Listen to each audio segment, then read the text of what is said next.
Представьте, что вы идете по джунглям, и на вашем пути вы видите цветок с необыкновенным ароматом. Что бы вы сделали? Срубили бы все деревья и построили завод?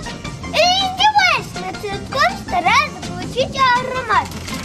Сегодня парфюмерия работает по-другому, по принципу «не навреди». Когда испарение достигло определенной концентрации, колпачок снимают и относят в лабораторию.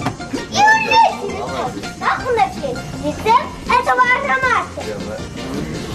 Этот рецепт в дальнейшем используется для создания духов. Таким образом, мы не убиваем растения, только пишем его ароматический портрет. Ух ты, молодец. А кем ты хочешь стать? Флейвористом. Это интересная работа. Я даже свои руки сделал.